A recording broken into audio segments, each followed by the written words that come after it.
All right, Blake. End of the lesson here. We just kind of worked on some kind of full shots with your 7-iron here. So practice recommendations. So kind of we finished our lesson here. So what are we going to take from this lesson, and what are we going to move on and practice on your own?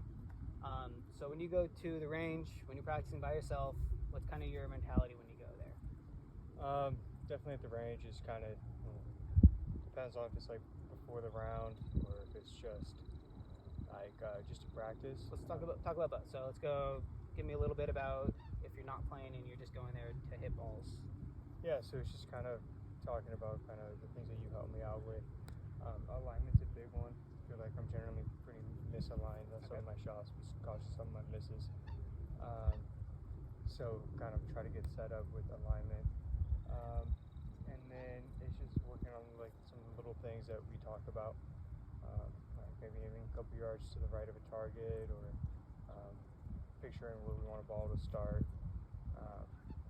I generally start pretty low with the irons or the wedges first, and then kind of work my way up to irons, and then long irons and wedges, or long irons and drivers and woods.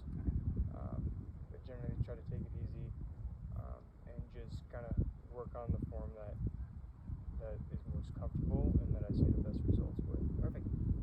I like all that. I mean, it's definitely you know what you need to work on, so you're working at it.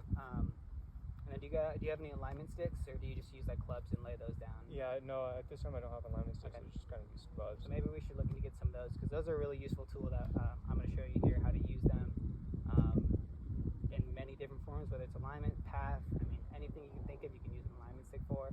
So that's kind of my favorite tool to use, especially for someone that doesn't have all the gear and all this fancy equipment.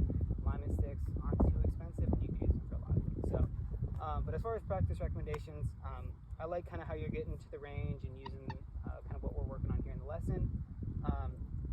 Yeah, alignment. We've been working on alignment a lot. So definitely laying a club down, picking a target, and making sure you're aligned with that.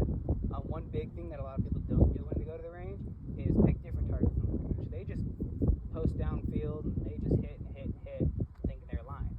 But when you're out on the actual course, you're gonna be hitting different shots from different angles, looking at different things. So one thing that I'd say to you is alignment, yes, key thing for you to work on, but pick different targets. So go from your left side, then go to the right side, then go to the middle, but then go back to the right side. Swap different clubs in and out. I like how you work your way up from the wedges to the woods. It's a good warm up, but once you get in after your warm up, start picking your 7-iron. Okay, then hit a wedge, and then hit your 4-iron, and then hit another wedge, and then 7-iron or 8-iron. So like mixing all that up, it's gonna help you kind of put it into the game instead of just hitting balls straight down the middle of the driving range. Pick targets. Okay, hey, this target right over here is 115 yards. Okay, what's your 115-yard club? Okay, get a line. Pause, set a club down, make sure you're aligned. Okay, cool, we're good. And hit that 115 shot. So that's a really, really good, fun practice, because then you're just kind of mixing it up. It's easier for you to hit balls to different targets than it is for you to just pound balls in the middle of the range. So that's a fun way to kind of mix it up practice-wise. And then some at-home practice. I know we're kind of working on your path, your swing plane. So a nice fun one to do, I mean, whether you're sitting at home in your office working on your work assignments or whatever you have, getting up against a wall. So we were kind of working on kind of getting your swing from kind of above your head and kind of lower down here. Yep. So just sitting on a wall and making sure your hands aren't getting away from the wall, that they're kind of riding that wall right up and on the same way through. They're not coming down here because you kind of hooked the ball a little bit. So making sure they're coming up with the wall too. It's an easy one to do for 5 minutes in between meetings, whatever you're doing. Just kind of take a little bit of time if you're bored watching TV, sit up against a wall, practice that swing plane, and that's just going to help you a little bit more. It doesn't take long, doesn't take much. Do it without a club, so it's a fun one to do at home. But I think you kind of got the gist of it. I think you've kind of been working hard at it, and